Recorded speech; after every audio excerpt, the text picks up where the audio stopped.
Worker right violations. This is a problem faced by many countries in the world today, regardless of being an MEDC or NEDC, and begs the question, to what extent are workers' rights violated globally?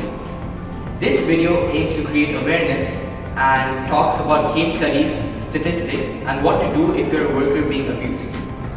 Furthermore, we feel that we need to address this issue as we, in the end of the day, are the future workers, and we don't want to face the same problem that many people face today.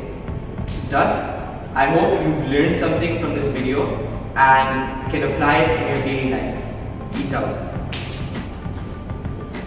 The United Nations believe in the right of workers and that they should be treated properly. However, this is not prevalent in countries like China, which is an NIC. For example, the China Labor Watch reported that in 87% of factories there is no guaranteed day of leave.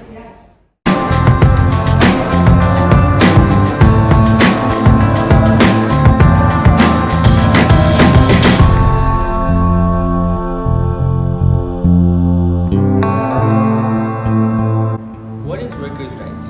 Worker rights are defined as the fundamental principles and rights of a worker by the ILO, International Labour Organization. According to the ILO, every worker has a right to work, right not to be discriminated, right to social protection, right to join trade unions, and right to rest and leisure. If any of these rights are violated, workers can be mistreated and abused and are there for the benefit of the world. Many countries do not follow these rights, thus creating the problem we have today.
Violation of workers' rights.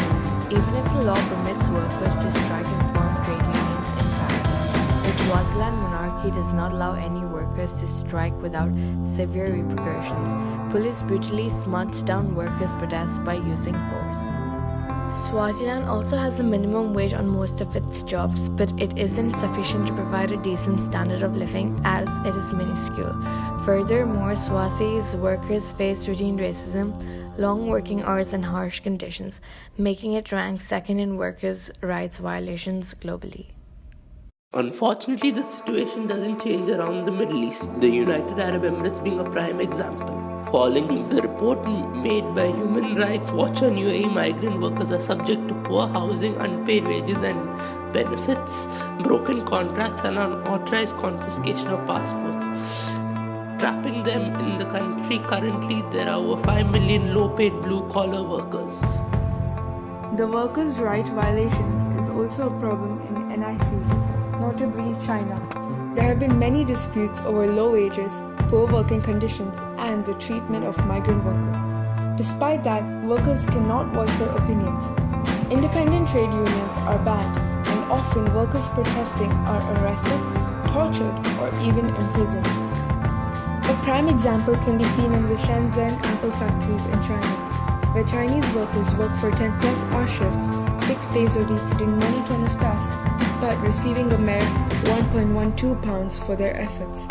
These abysmal working conditions have led to over 18 suicides in 6 months, leading the factory from putting safety nets and locking windows to prevent workers from committing suicide. Even MADCs aren't immune from this problem.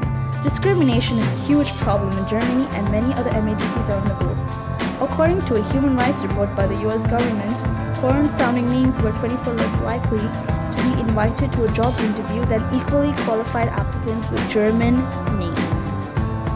Furthermore, women earn 22% less than men on average and hold fewer managerial or executive positions according to a 2016 report.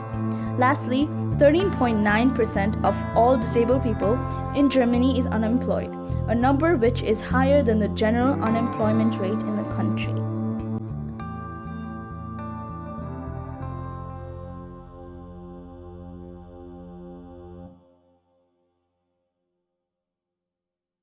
The UAE has passed a myriad of laws protecting workers from harsh conditions and preventing the exploitation of workers in every sector.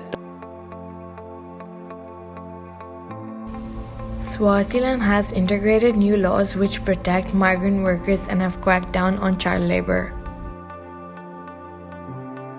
Following the mass protests, China has now improved the workers' conditions and its hours. Germany have recognized the problem and introduced quotas for hiring workers, which makes it compulsory for companies to have more diversity in terms of race, gender, and ability. Asian culture, traditions, and religion state that all workers should be treated fairly and with respect. But this is not the case in reality. Coming from India, a country where workers are often treated as slaves and not given basic human rights, as they are abused, overworked, and discriminated against. I feel this is mostly due to overpopulation.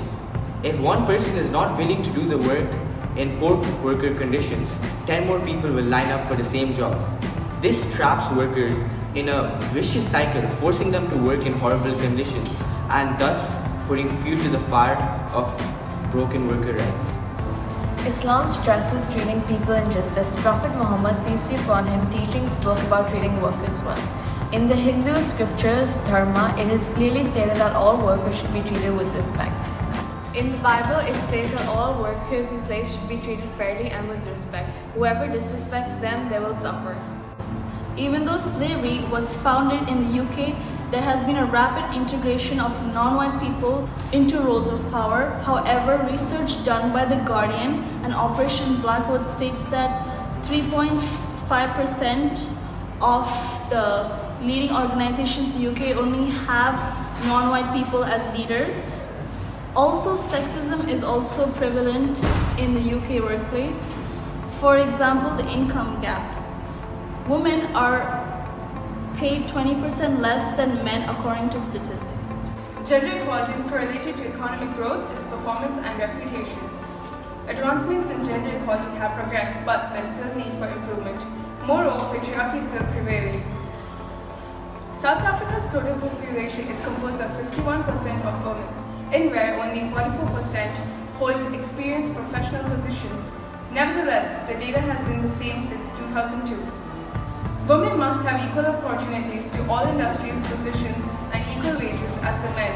If women are given the chance to unleash their full potential at the workplace, it will benefit the individuals of South Africa and its economy.